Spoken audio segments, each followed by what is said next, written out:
자, 우리 다 같이 기도드리고 말씀 듣도록 하겠습니다. 주님, 은혜와 사랑을 감사합니다. 오늘도 이렇게 아름다운 날씨 허락하여 주시고 또 귀한 예배 처소를 저희들에게 허락하셔서 이렇게 주님 앞에 나와서 마음껏 찬양하고 즐거운 마음으로 주님을 예배하게 하시니 감사합니다. 주님의 앞에는 기쁨이 있고 주님 앞에는 의가 있고 평강이 있고 주의 앞에 구원이 있는 줄 믿습니다. 오늘 저희가 다 주님 앞에 나와서 이렇게 고개 숙여 싸우니 주님께서 함께하여 주시옵시고 오늘도 축복하시며 듣는 말씀이 또한 저희들에게 살아서 역사하여서 저희들의 생명이 되는 귀한 말씀 되도록 축복하여 주옵소서. 시종일관을 주님께 의탁합니다. 주님 홀로 영광 받아 주옵소서. 우리 주 예수 그리스도의 이름으로 감사하고 기도드리옵나이다. 아멘. 자, 오늘은 코람데오, 하나님 앞에서의 삶을 살려면, 이런 제목으로 함께 은혜를 나누겠습니다. 여러분들 솔직하게 코람데오라는 말의 의미 또는 들어보신 분, 못 들어보신 분 괜찮습니다. 우리 집사람이 설교를 이렇게 미리 들어보지 않습니까? 코람데오에 대해서 못 들어봤대요. 그래서 저는 그 못 들어봤다는 사실에 대해서 매우 당황했었습니다. 그런데 이렇게 사람마다 자기가 알고 있는 것 또는 들어본 것에 대해서 다 알려니 해도 또 그렇지 않더라고요. 그래서 오늘 여러분들이 코람데오, 이거 몰라서 구원번 받은 거 아니에요.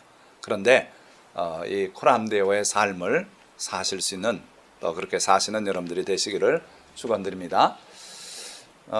여기 두 그림이 있죠. 요거는 그 유명한 베드로 오순절 설교하는 장면을 이렇게 조각으로 만든 건데, 참 핏줄이 아주 어떻게 이렇게 생생하게 이렇게 보이죠, 그렇죠? 그 어부로서 삶을 살았던 그 베드로가 또 예수님을 사랑하면서 따르긴 했는데, 마지막 순간에 주님을 부인하고 난 모른다 그러고 나하고 관계없다고 이렇게 잡아떼고 얼마나 통곡을 하고 그러지 않았습니까? 그랬던 그분이 나중에 수제자가 돼서 오순절 이후에 많은 사람들 앞에서 수천 명, 수만 명 앞에서 마이크 없이 우렁차게 설교를 하고, 그러고 복음을 땅끝까지 전한 주님의 귀한 사도가 됐단 말씀이에요.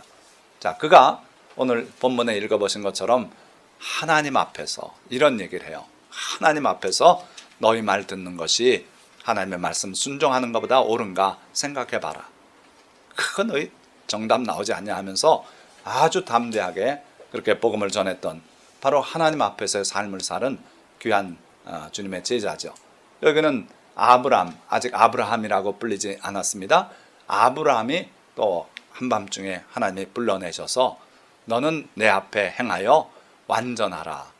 내 앞에 라는 말씀을 또 아브라함에게 하셔요.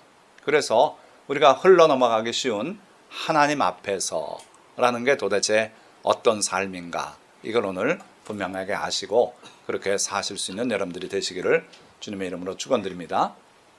자, 그래서 코람데오란 말이 우리 주변에 상당히 많이 이용되고 있어요.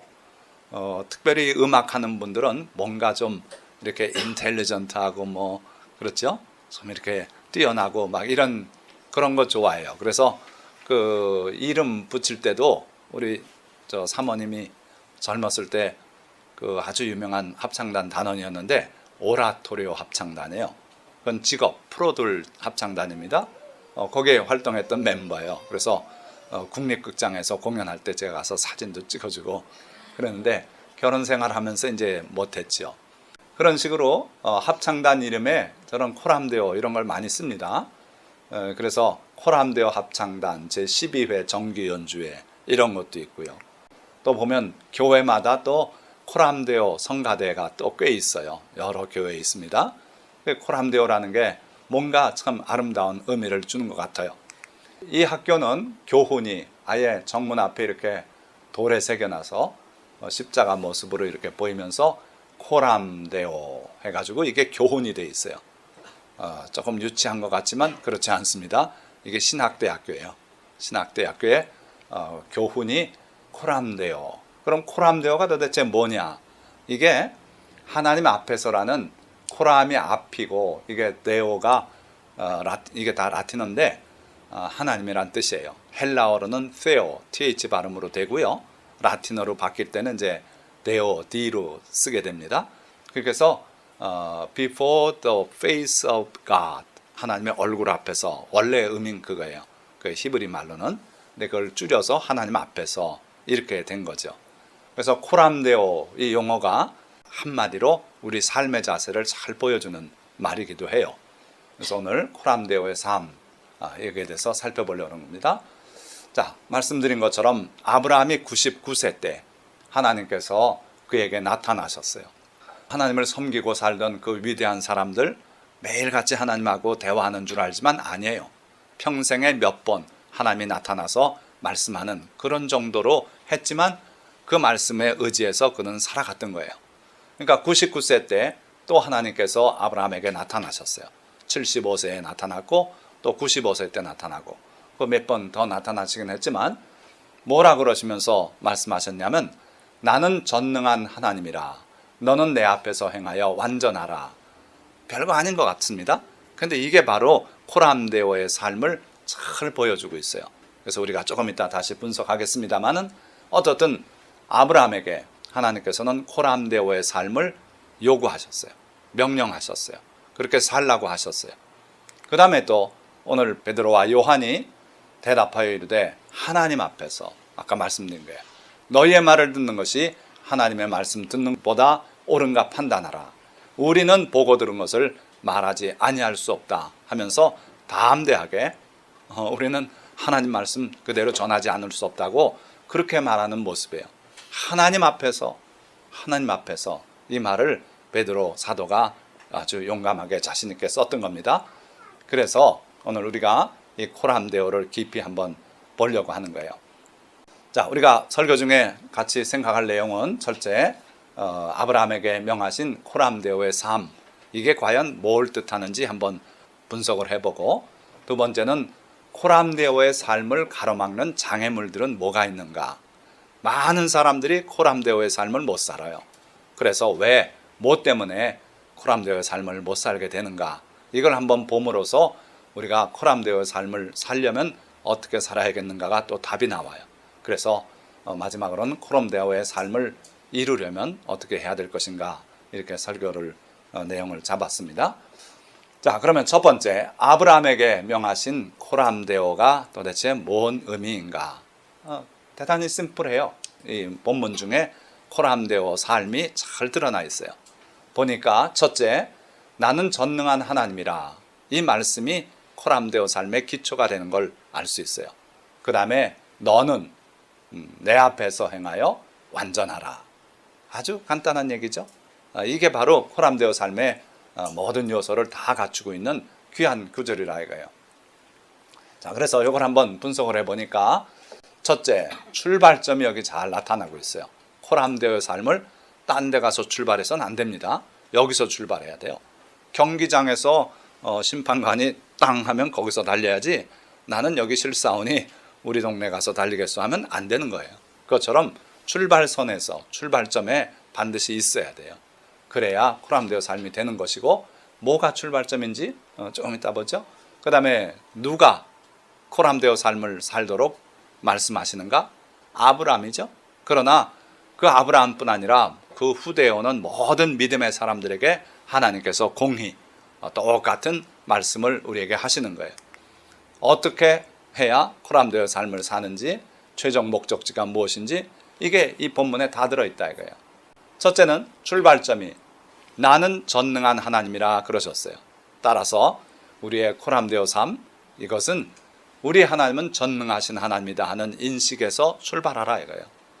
너희 하나님이 너를 돌봐줄지 못 돌봐줄지 모르니 네가 알아서 살아라.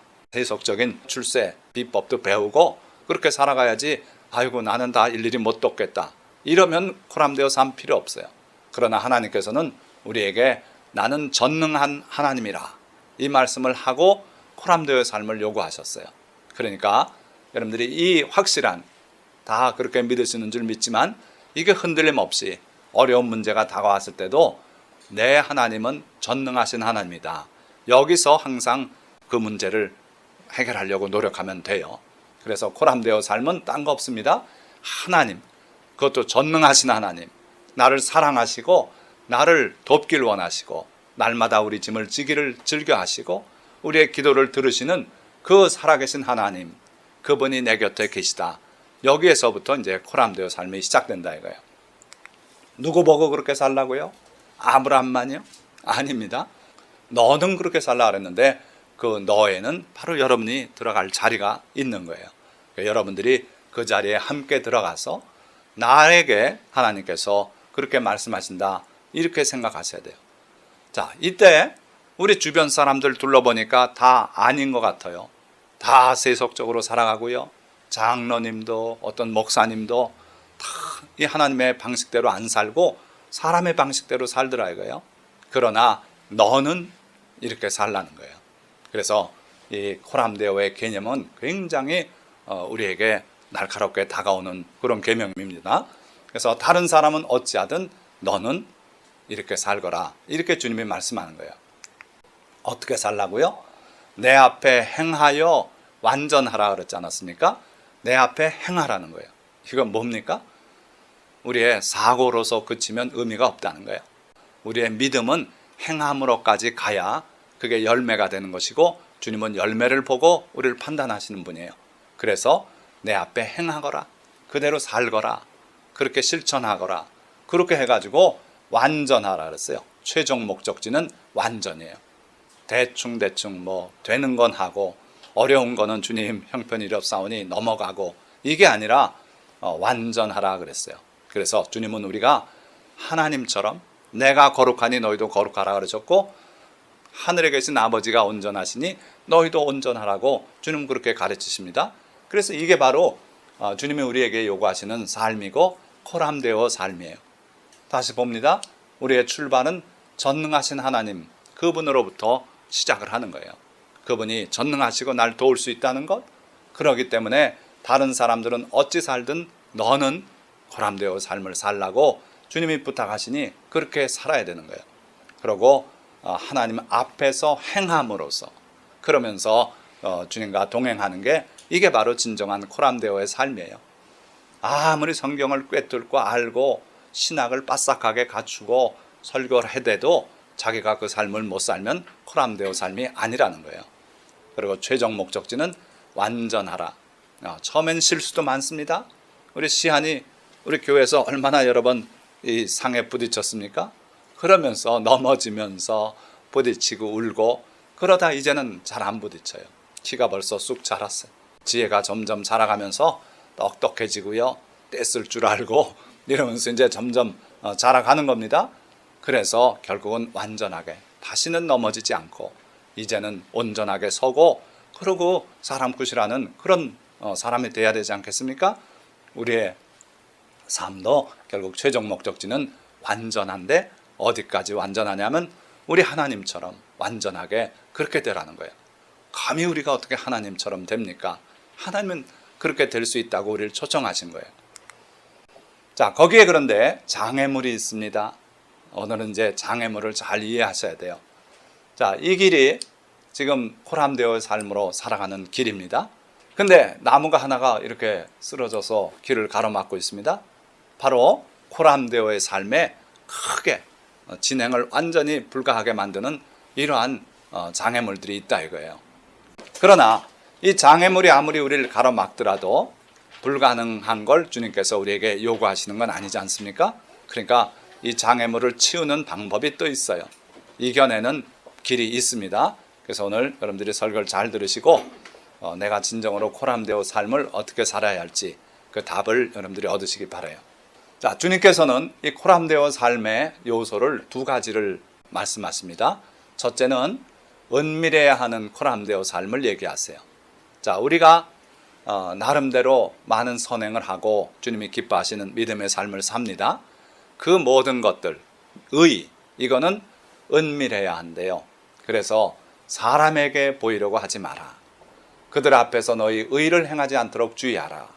너는 구제할 때 오른손이 하는 것을 왼손이 모르게 하여 내 구제함을 은밀하게 하라. 은밀한 중에 보시는 내 아버지께서 갚으시리라.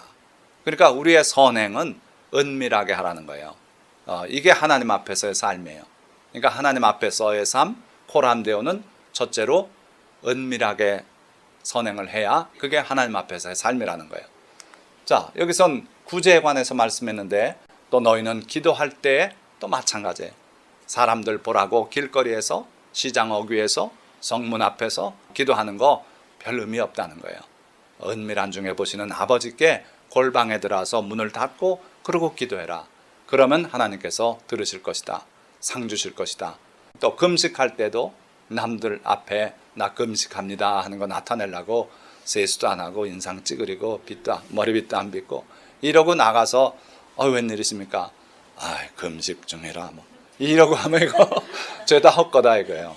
그러니까 세수하고 머리에 기름 바르고 남들이 볼 땐 아무 일 없는 것처럼 그러고 금식해라.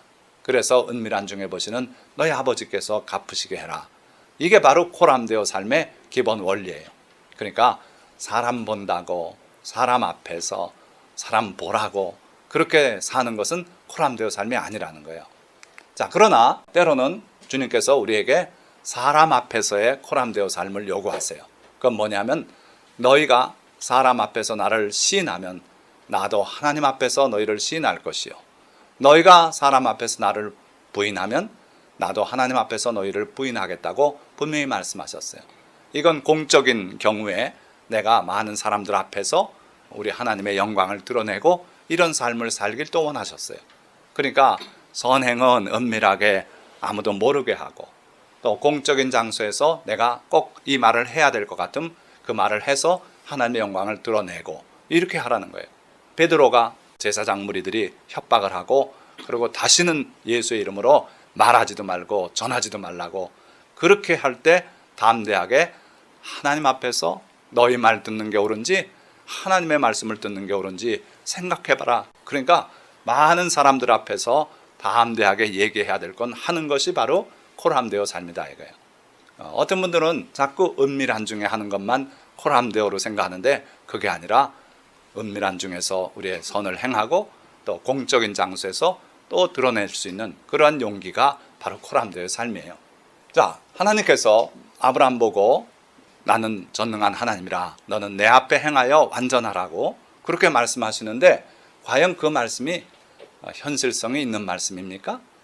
여기에 대해서 회의적인 분들이 있어요. 그런데 오늘 성경은 뭐라고 말씀합니까? 완전할 수 있다는 거예요. 자, 그 예수님보다 6개월 먼저 태어난 세례 요한의 부모님들입니다. 제사장이었던 사가랴 그리고 레위족 속이었던 엘리사벳 이 두 부부 사이에 세례 요한이 태어나지 않습니까? 이 두 사람이 하나님 앞에 의인이니 코람데오 의인이니 이렇게 말해요. 그러니까 하나님 앞에서 의인이다. 하나님께서는 심장 속까지 우리 마음 속까지 영혼 깊은 곳까지 뚫어보시는데 그 하나님의 눈빛에 관찰하시는 그 통찰력의 의인이더라 이거예요. 구체적으로 말합니다. 주의 모든 계명과 규례대로 흠이 없이 행하더라. 그러니까 의롭게 주님께서 요구하시는 코람데오 삶을 완전하게 이룰 수 있다는 거예요. 이뿐입니까? 노아도 그래요. 이것이 노아의 족본이라. 노아는 의인이요 당대의 완전한 자라. 완전하다 그랬잖아요. 하나님께서 아브라함 보고 괜히 완전하라 그럽니까? 완전할 수가 있거든요. 사람으로서. 그래서 물론 힘들어요. 우리 모두가 노아처럼 또는 엘리사벳, 사가랴처럼 그렇게 의인이 되긴 어렵습니다. 그러나 될 수 있어요. 이런 예들이 있기 때문에 하나님께서 우리에게 격려를 하시는 거고 그렇게 마음 먹고 의롭게 살겠다고 하면은 도와주시겠다는 거예요. 그래서 모범으로 완전한 자라 그는 하나님과 동행하였으며 세 아들을 낳았으니 셈과 함과 야벳이라. 우리 시안이 돌보는데 얼마나 힘듭니까? 예배 시간에 고집 피우면 참 어려움 당하지 않습니까? 애 낳아서 길러보세요. 거기서 인내심이 나오고요. 거기서 진정한 사랑이 나오고 이런 거예요.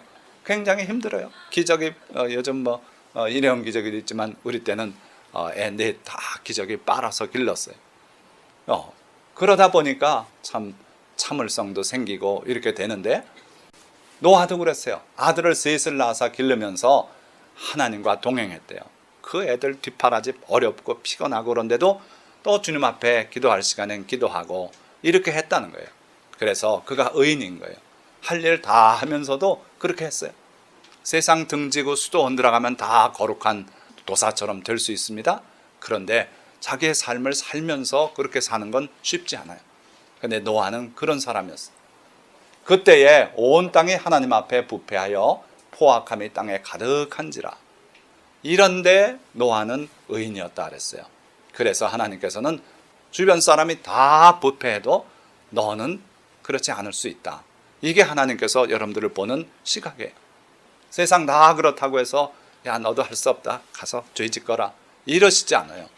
세상에 아무리 부패하고 그 포악함이 땅에 가득하고 한번 본다고 왜 보냐고 찌르고 이런 세상이지만 너는 하나님 앞에 그러지 말고 자비롭게 살고 하나님의 온전하신 같이 네가 온전할 수 있다. 이게 주님의 우리를 향한 격려의 말씀이에요. 그래서 우리가 코람되어 삶을 살 수 있다고 일단 믿으세요. 주님이 그렇게 우리한테 예까지 주셨으니 아멘 해야 돼. 자, 그런데 이제 코람데오를 가로막는 장애물이 있다 그러지 않았습니까? 이것 때문에 대개는 걸려 넘어져요. 코람데오 삶을 못 살아요. 그래서 코람데오 삶을 가로막는 장애물이 과연 뭐냐? 간단해요. 사람 앞에서예요. 코람데오는 하나님 앞에서고 사람 앞에서 코람 호미니스. 우리 인류를 학명으로 뭐라 그럽니까? 호모 사피엔스 그러잖아요. 호모란 말이 사람이란 뜻이에요. 라틴어로. 그러니까 코람 호미니스 하면 이게 복수꼴이 돼가지고 사람들 앞에서 이런 의미예요.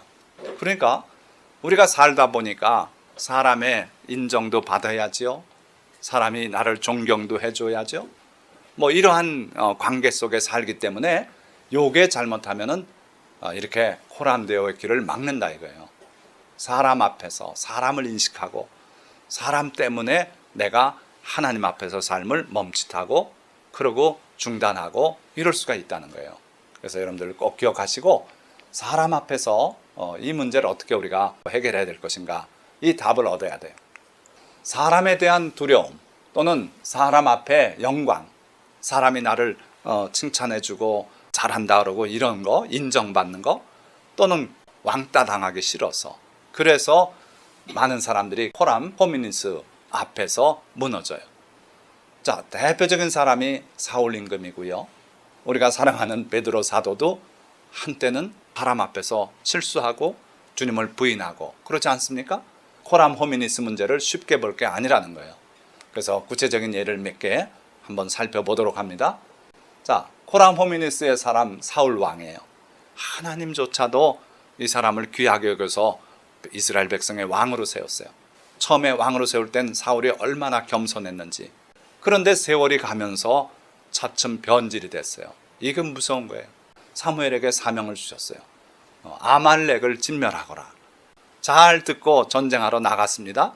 그런데 하나님께서 사무엘 선지자에게 밤중에 계시를 내리셨어요.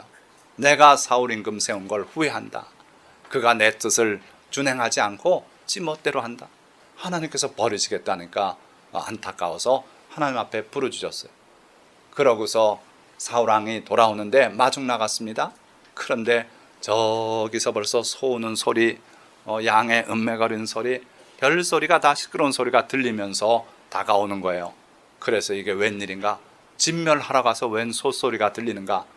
그래서 다가가서 내게 들리는 저 소리가 뭡니까? 그랬더니 예 그거 백성들이 당신의 하나님께 제사 드리겠다고 좋은 걸 좀 남겨왔습니다. 그랬더니 사무엘 선지자가 책망을 합니다. 하나님이 말씀 듣고 순종하는 것보다 제사를 기뻐하겠느냐. 그러니까 사울이 뒤늦게 자기의 잘못을 시인해요. 처음에는 자기는 다 하나님 뜻대로 했대요. 백성이 자기네 고집대로 소나 양을 좀 살려왔다고 그렇게 거짓말하다 뒤늦게 하나님 앞에 거짓말할 수 없는 걸 알고 이렇게 고백해요. 내가 여호와의 명령과 당신의 말씀을 어긴 것은 분명히 어겼다고 이제 뒤늦게 고백합니다. 뭐 때문에 어겼을까요? 뭐 때문에? 내가 백성을 두려워하여 그들의 말을 청종하였음이니이다. 왕이 돼가지고 초기에는 그렇게 겸손하던 왕이 세월이 가면서 자꾸 백성의 눈치를 보기 시작했어요. 주변의 고관들의 의견을 또 안 무시할 수 없습니다. 끌어나가려다 보니까 자기 의견이 아닌 것도 용인하기도 하고 정치적이 됐어요. 시각이 자꾸 하나님에게서 사람으로 향했던 거예요. 백성이 지금 좀 살려갑시다 하니까 그 말을 청종했다는 거예요. 이게 바로 코람 호미니스가 나타난 거예요. 그러니까 사울은 그것 때문에 망한 겁니다. 딴 것 때문에 망한 게 아니에요. 하나님을 바라보고 살던 사람이 백성의 눈치를 보고 이러기 시작했던 거예요. 자, 그러니까 사무엘이 이제 하나님께서 당신의 왕국을 뺏어서 다른 사람에게 줄 거라고 그러고 떨치고 가요. 그랬더니 사울이 사무엘 선지자의 옷을 잡고 늘어집니다. 이러니까 옷이 찢어져 버렸어요. 찢어져 버렸어요. 그러니까 사무엘이 멈춰 서는데 사울이 또 말합니다. 내가 범죄했을지라도 이제 청하옵나니 내 백성의 장로들 앞과 이스라엘 앞에서 나를 높이사. 자, 지금 하나님 앞에 나라가 나눠지고 뺏기고 이런 상황에서 하나님께서 그를 죄인으로 보시는 이런 상황에서 사울은 진정으로 회개를 안 했어요. 마지못해 고백했고, 그러고 지금 하는 얘기 보세요. 내가 범죄했습니다. 좋습니다. 범죄했습니다. 그런데 이제 청하옵나니 내 백성의 장로들 앞과 이스라엘 앞에서 나를 높이사. 자기 체면을 봐달라는 거예요. 그래가지고 나와 함께 돌아가서 내가 당신의 하나님 여호와 앞에 경배하게 하소서. 지금 사무엘은 와서 하나님 앞에 예배, 제사를 드리려고 왔는데 상황이 그렇게 되니까 떨치고 가는 거예요. 그랬더니 붙잡고 늘어지면서 같이 가서 예배 드리게 해주십시오. 그런데 물론 하나님 앞에 예배 드리고 싶은 마음도 있었겠지만 여기에 동기가 슬쩍 나와요. 당신이 떨치고 가면 내가 이 백성들 앞에 뭐가 됩니까? 그러니 제발 백성들 앞에서 내 체면 좀 살려주십시오. 그렇게 해서 장로들 앞과 이스라엘 앞에서 나를 좀 높여주십시오. 지금 사울은 뭘 보고 사는 사람입니까? 오직 코람 호미니스의 사람이 되고 말았어요. 사람들의 칭찬과 사람들의 지지와 사람들의 의견이 더 중요해. 하나님 앞에 지금 쫓겨나는 그런 상황인데 그거 회개하려고 엎드려서 용서를 구하고 이러지 않았어요. 백성들 여전히 백성 앞에서의 이게 바로 코람 호미니스예요. 자, 예수님께서 마지막 주일날 어린 당나귀를 타고 예루살렘 성에 입성하셨습니다. 온 군중들이 나서서 환영하고 호산나하고, 그리고 예수님께서 성전으로 들어가셔서 성전 마당에서 장사하는 사람들을 다 내쫓았어요. 어떻게 하나님의 기도하는 집이 돼야 될 이 집이 장사터가 됐냐 하시면서 다 내쫓았어요. 그러고 그 다음날 아침부터 예수님이 새벽부터 성전 마당에 가셔서 가르치셨어요. 그러니까 대제사장들과 장로들이 예수님 앞에 때로 나왔어요. 와가지고 누가 이 권세를 당신에게 줘서 이렇게 사람들을 다 내쫓고 당신 마음대로 여기서 가르치냐고 그렇게 도전을 해왔어요. 그때 예수님께서 나 너희들한테 하나 질문을 던지노니 답해라.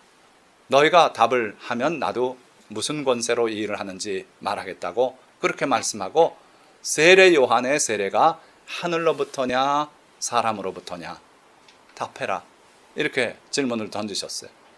그러니까 이 사람들이 세례 요한의 세례 제도를 인정 안 한 사람들입니다. 자기들이 가서 세례 요한의 세례를 안 받았어요. 그런데 그거 사람의 제도입니다 이래 버리고 싶은데 그렇게 하자니 모든 사람이 요한을 선지자로 여기니 백성이 두렵다. 또 혹시 하늘로부터 온 것이다 하면 너희는 왜 안 받았느냐 이러실 테고. 그래가지고 이 사람들은 백성이 두려워서 그래서 예수님께 우리가 알지 못하노라 그러고 끝나요. 그러니까 이 대제사장 또 장로들 또는 바리새인들 또는 사두개인들 이들이 예수님 앞에 도전하고 했는데 그들은 진정으로 하나님을 두려워하는 사람들이 아니었어요. 그 직업에 종사하고 거기서 나오는 이득을 누리고 하면서도 그들의 관심은 딴 데 있어요. 혹시라도 백성들이 싫어하면 거기에 맞춰서 종교 제도도 바꿔요. 거기에 맞춰서 움직이는 사람들이에요. 하나님의 법조차도 바꾸는 사람들이에요. 그러니까 이건 코람데오의 삶이 아니에요. 대표적인 코람 호미니스의 삶이었어요. 자, 예수님을 따르던 베드로조차도 코람 호미니스에 걸려서 된탕 넘어졌습니다. 마지막 날 밤 예수님께서 너희 모두 나를 버리고 떠나리라. 그 말씀할 때 베드로가 주님 무슨 그런 섭섭한 말씀을 하십니까? 이 녀석들은 다 주님을 떠나더라도 저는 주님과 함께 옥에도 가고 죽는 데까지 같이 가겠습니다. 그렇게 호언장담했어요. 그때 예수님께서 내가 오늘 다 굴기 전에 3번 나를 부인하리라 그렇게 말씀했어요. 근데 누가복음에 보면 그러나 내가 돌이킨 후에 내 형제들을 굳게 하라 하고서 주님께서 베드로에게 그럴지라도 낙심하고 떠나지 말고 회개하고 돌이키라는 그런 언지를 주셨어요. 그날 밤 사실은 다른 제자들은 다 도망갔어요. 심지어 혼잎을 하나 뒤집어 쓰고 있다 군병들이 잡으려고 그러니까 혼잎을 벗어놓고 나체로 뛰어 도망간 제자도 있었어요. 성경이 다 기록하고 있어요. 그런데 베드로만은 그래도 칼을 빼서 대항해 보겠다고 내리치는 게 솜씨가 잘못돼서 귀 하나 자르고 그러고 주님이 잡혀가는데 따라갔어요. 조금 멀찍이 따라가서 그렇지 따라갔습니다. 갔더니 가야바 집이 저택인데 문 앞에서 막어요. 못 들어갔어요. 그랬는데 더 예수님을 가까이 따르는 제자가 한 사람 있었느니 요한이었어요. 요한은 안으로 들어갔어요. 집주인하고 잘 아는 사이라 그랬어요. 그래서 요한이 들어갔다가 뒤늦게 나와가지고 베드로를 데려 들어갔어요. 그러고 바깥 마당에서 불을 쬐고 있는데 예수님은 안에서 신문당하십니다. 그 소리가 다 들리는 것 같아요.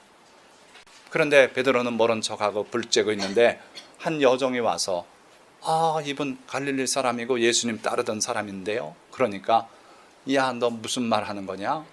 난 모른다. 그러고 잡아뗐어요. 또 좀 이따 다시 말합니다. 분명해요. 이분 말하는 거 액센트를 보세요. 갈릴리 말씀입니다.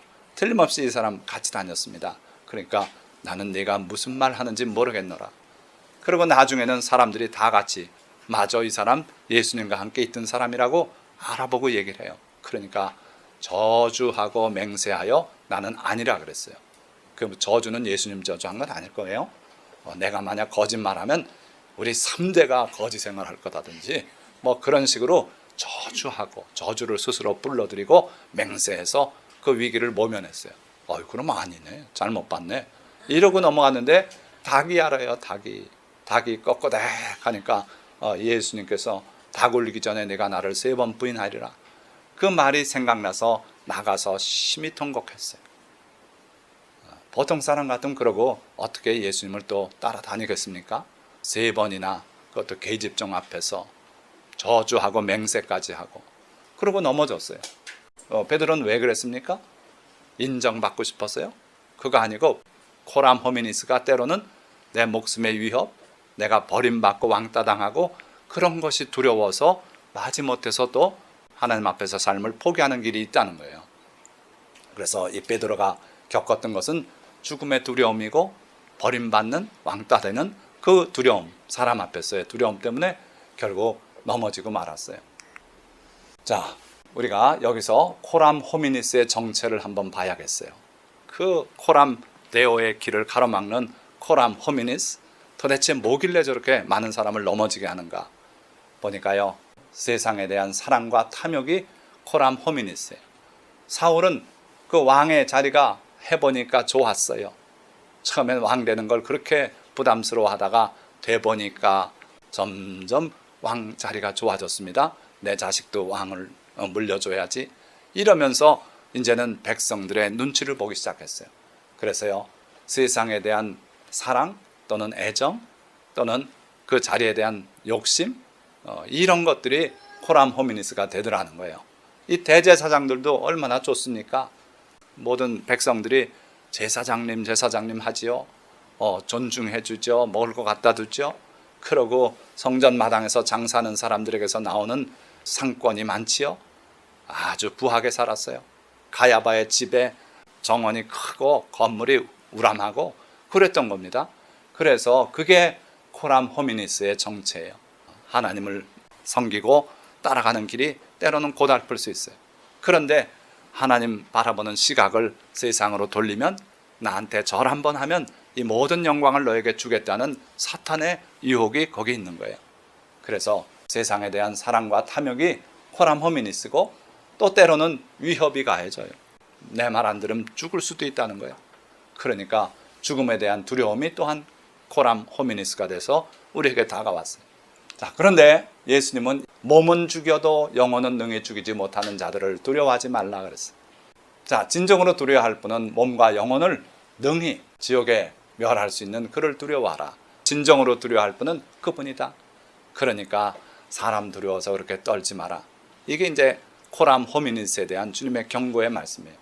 자, 그러면 코람 데오의 삶으로 나가는 여정, 그 방법이 뭐가 있겠는가? 자, 이 닭이 우습게 보게 된 베드로, 닭울 때 얼마나 나가서 심하게 통곡했다 그러지 않았습니까? 뜻은 좋았지만 코람 호미니스의 큰 거인 앞에 그렇게 패하고 말았던 베드로가 나중에는 하나님 앞에서 너희 말 듣는 것과 하나님의 말씀 듣는 게 어느 게 옳은지 생각해 보라고 그렇게 우렁차게 얘기했던 베드로로 변하지 않았습니까? 도대체 무엇이 베드로를 그렇게 바꿔놨습니까? 보세요. 성전으로 기도하러 올라가는데 성전 미문 앞에 거지가 한 사람 앉았어요. 안진뱅이에요. 뭘 좀 보태달라고 간절한 눈으로 바라봐요. 그러니까 베드로가 서서 우리에게 은과 금은 없으나 우리에게 있는 것으로 내게 주마.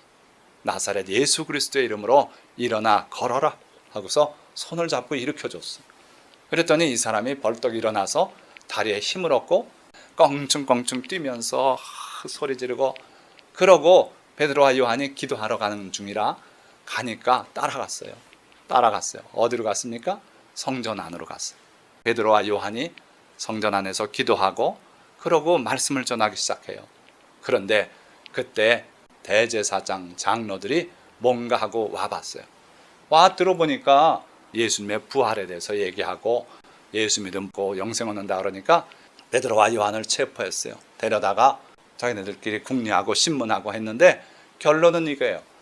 그들을 불러서 도무지 예수의 이름으로 말하지도 말고 가르치지도 말라, 이렇게 엄포를 놨어요.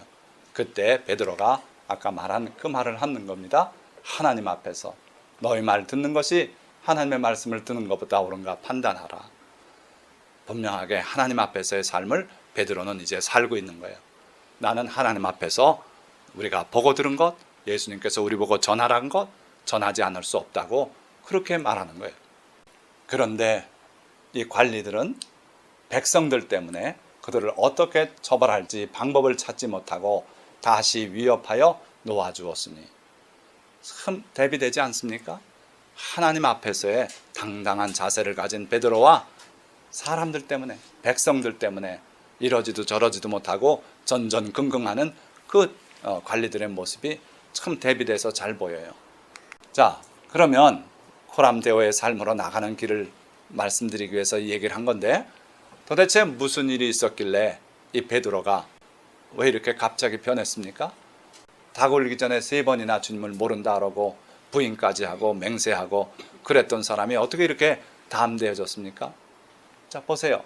마지막 주님께서 잡히시던 날 밤에 아까 말씀드린 것처럼 돌이킨 후에 네가 지금 그렇게 큰 소리 하지만 코람 호미니스의 정체를 몰라서 그러지 한번 당해봐라. 그 앞에서 다리가 후들거리고 도망가고 싶고 넘어질 수밖에 없다. 그러나 그렇게 넘어지더라도 너는 돌이켜라. 그리고 돌이킨 후에 내 형제들을 굳게 하라. 그들을 세워줘라. 너보다 더 취약한 사람들이다. 그러면서 사명까지 주셨어요. 얼마나 고맙습니까? 우리가 넘어질 걸 알면서도 주님은 우리를 사랑하시고 우리를 용납하시는 거예요. 예수 그리스도의 은혜가 이와 같습니다. 우리가 잘나서 주님이 우리를 품어주시는 거 아니고 분명히 넘어질 걸 아시고도 그거 알면서 왜 주님 그러십니까? 그럴 거 없어요. 우리가 원래 그런 존재예요. 그러나 우리가 넘어져도 주님이 버리지 않으시고 돌이키라고 말씀하시는 이 은혜가 큰 거예요. 그러니까 베드로가 결국 닭이 올 때 나가서 심히 통곡했어. 가룟 유다는 예수님 팔고 회개하지 않았어요. 그러고 나가서 에이라 죽자, 목매달아 죽어버리고 말았어요. 그는 구제할 길이 없어요. 그러나 베드로는 나가서 심하게 통곡하고 그러고 위축이 됐어요.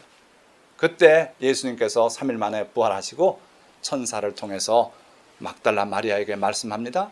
가서 베드로와 제자들에게 전하라. 너희를 갈릴리에서 만나시겠다고 하더라고 말해라. 꼭 가서 베드로에게 전해라. 갈릴리에서 너희를 다시 만나시겠다고 한다.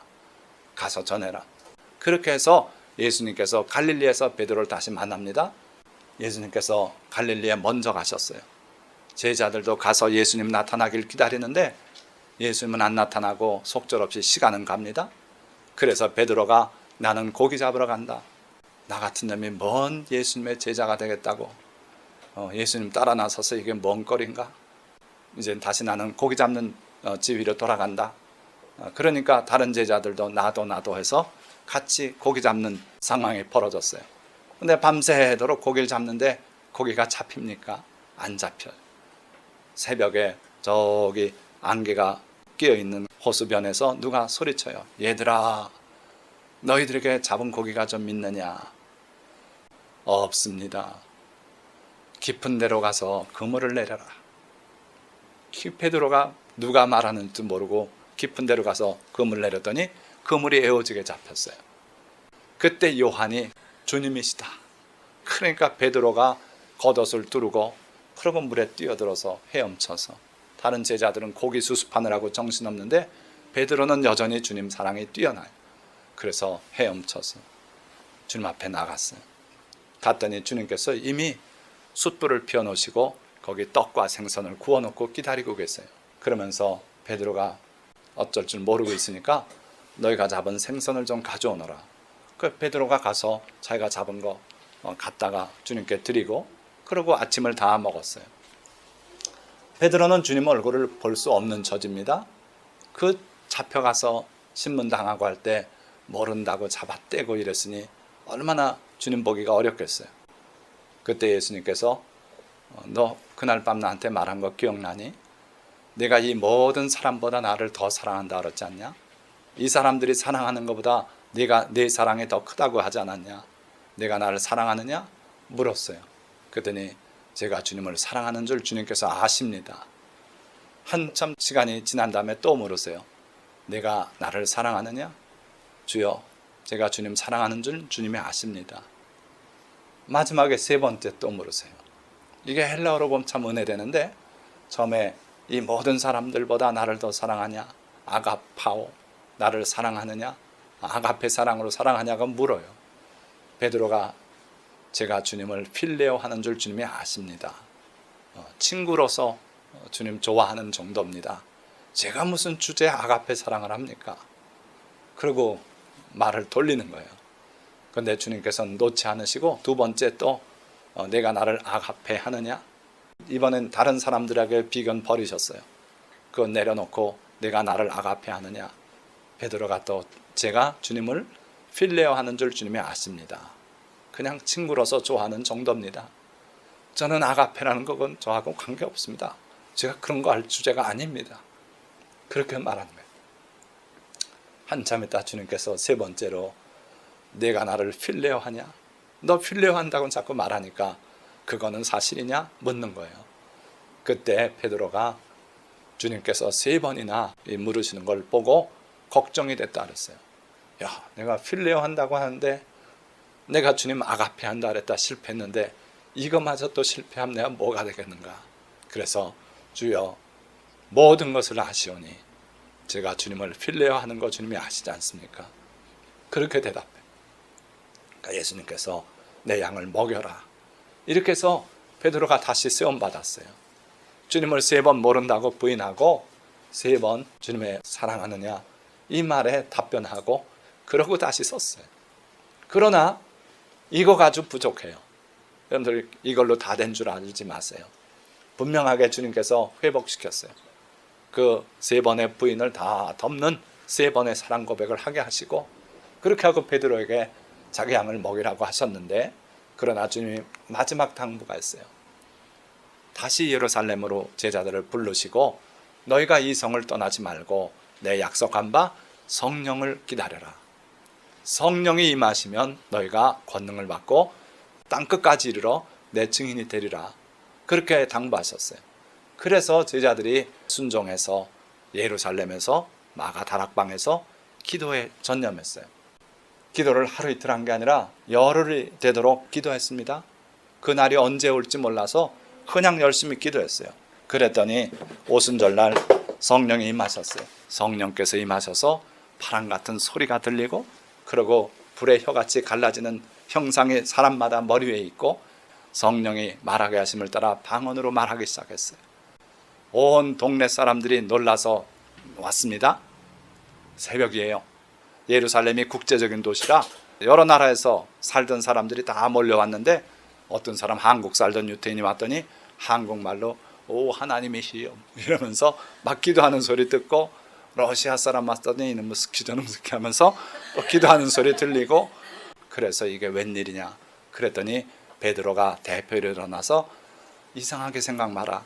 이게 바로 성령께서 약속하신 성령의 표적이고, 너희들 예수 그리스도에 대해서 생각해봐라 하면서 긴 설교를 했어요. 그 설교에 즉석에서 3,000명이 세례 받았어요. 자, 그런 이후에 미문에서 또 안진병에 고치고, 그러고서 그 성령 충만한 상태에서 아까 했던 말을 한 겁니다. 하나님 앞에서 너희 말 듣는 것과 하나님의 말씀 듣는 것이 어느 것이 옳은지 생각해봐라. 그렇게 해서 베드로는 거꾸로 십자가에 순교할 때까지 코람데오의 삶을 살았어요. 그러니까 어떻게 해야 우리가 진정으로 코람데오 삶을 살 수 있단 말입니까? 두 가지가 필요해요. 첫째는 예수 그리스도께서 우리를 도와주셔서 회복시켜 주시는 그 은혜가 있어야 돼요. 주님께서 우리를 붙잡아 주시지 않으면 코람데오 삶 못 삽니다. 거기다가 성령께서 임하셔서 속에 내주하시면서 도와주시면 온전한 코람데오 사람이 될 수 있다는 거예요. 자, 말씀을 맺습니다. 자, 주님은 우리에게 하나님 앞에서의 삶을 명하고 계세요. 아브라함에게만 한 게 아니라 모든 사람들에게 코람데오 삶을 명하십니다. 나는 전능하신 하나님이라 그랬어요. 그러시면서 너는 내 앞에 행하여 완전하라고 명하고 계세요.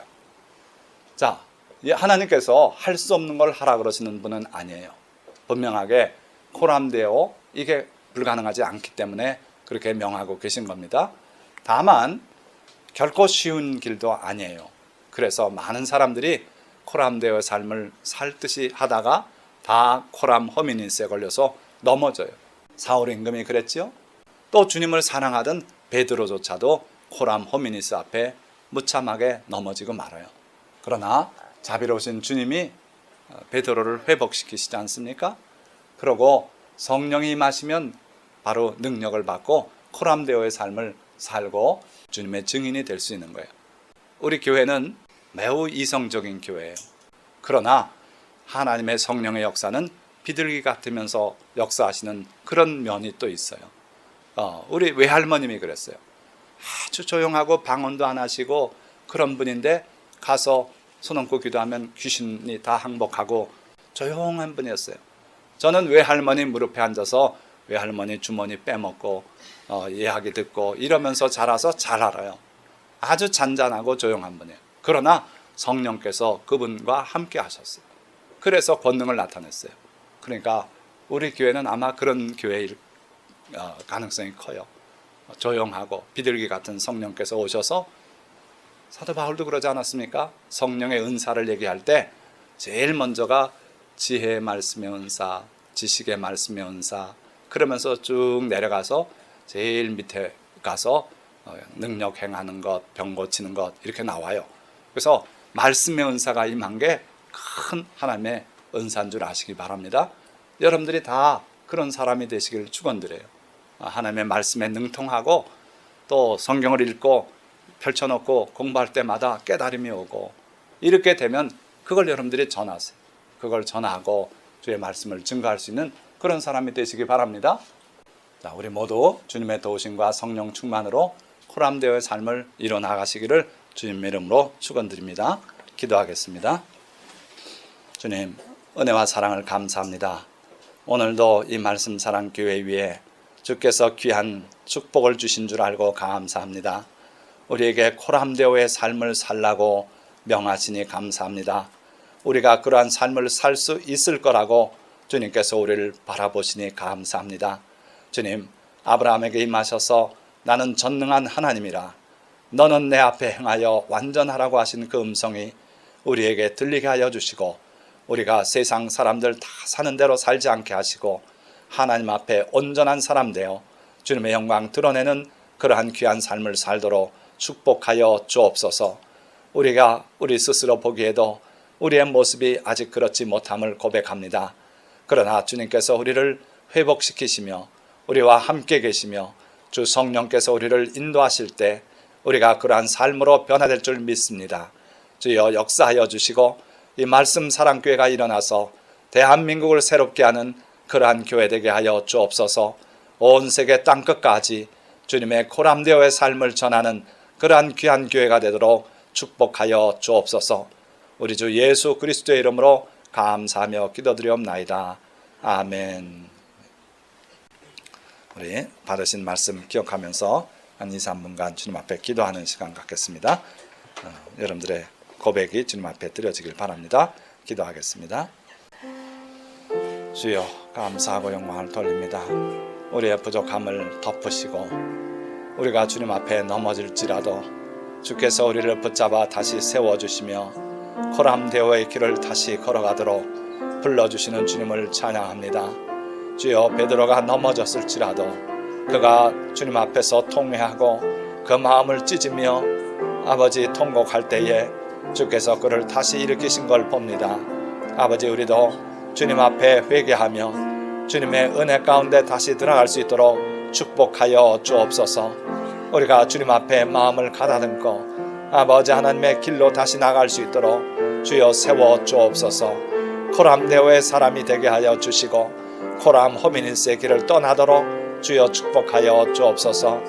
이 말씀 사랑교회를 주님 축복하셔서 모두 코람데오의 삶을 살게 하시며 주님의 영광 나타내는 귀한 백성들에게 허락하여 주옵소서. 할렐루야, 감사합니다. 주님 영광과 찬양을 홀로 받으시길